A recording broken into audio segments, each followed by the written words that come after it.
সাভার উপজেলা চত্বরে ঠিক এই মুহূর্তে চলছে বর্ষবরণের সাংস্কৃতিক অনুষ্ঠান। মেলায় পণ্যের পসরা সাজিয়ে বসেছেন বিক্রেতারা।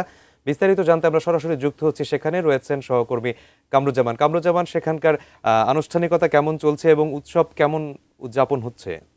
মূল যেমনটি বলছিলেন আর কি, যে এখানে কিন্তু উপজেলা চত্বরে কিন্তু চলছে 2 দিন ব্যাপী যে বর্ষবরণ 1433 পালিত হচ্ছে। কিন্তু আমরা আপনার ক্যামেরার মাধ্যমে দেখাতে চাই যে এরই মধ্যে আপনি দেখতেই পাচ্ছেন যে উপজেলা চত্বরে কিন্তু সেই মানে যেভাবে প্রোগ্রাম আসলে আনন্দ উৎসব মুখর পরিবেশে কিন্তু এখানকার এই প্রোগ্রাম চলছে এবং 2 দিন ব্যাপী এই প্রোগ্রাম কিন্তু উৎসব মুখর ভাবে চলছে। আমরা যদি জি আমরা আমরা একটু সরাসরি আপনাদেরকে একটু স্টেজে নিয়ে যেতে চাই। যে যেহেতু এখানে এখন গান চলছে, তো আপনারা দেখছেন ক্যামেরার মাধ্যমে, আমি আপনাদেরকে একটু দেখাতে চাই যে স্টেজে সরাসরি কিন্তু যে সাংস্কৃতিক যে অনুষ্ঠান, সেটি 2 দিন ব্যাপী যে অনুষ্ঠানের যে আয়োজন সেটি কিন্তু আপনারা লক্ষ্য করছেন। এবং এখন একটু আগেই কিন্তু নৃত্যের পালা ছিল। এখন জি আমরা একটু আপনাদের গানের মধ্যে নিয়ে যাচ্ছি। জি জি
যেমনটি দেখছিলেন আসলে যে এই গানে গানে কিন্তু মুখরিত উপজেলা চত্বর।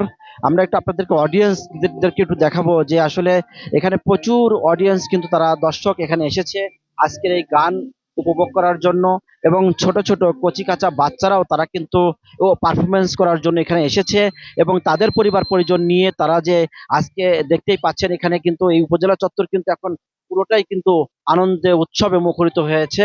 এবং ছোট ছোট বাচ্চারা তারা কিন্তু তাদের যে নৃত্য গান তারা পরিবেশন করবে, সেই জন্য কিন্তু তারা বিভিন্ন রঙিন সাজে তারা কিন্তু সেজেছে। এবং বর্ষবরণ যে সাভারে চলছে সেটি কিন্তু এটা দেখেই বোঝা যাচ্ছে এবং লক্ষ্য করা যাচ্ছে। তো সবকিছু মিলিয়ে সাভার উপজেলা চত্বরে 2 দিন ব্যাপী যে বর্ষবরণ আয়োজন, সেটি যে আনন্দ উৎসব মুখরভাবে চলছে সেটি কিন্তু আপনাদেরকে ক্যামেরার মাধ্যমে দেখালাম। তো এই ছিল আমার কাছে সাভার উপজেলা থেকে। আমরা ফিরে যাচ্ছি স্টুডিওতে সাইমুলের কাছে। সাইমুল।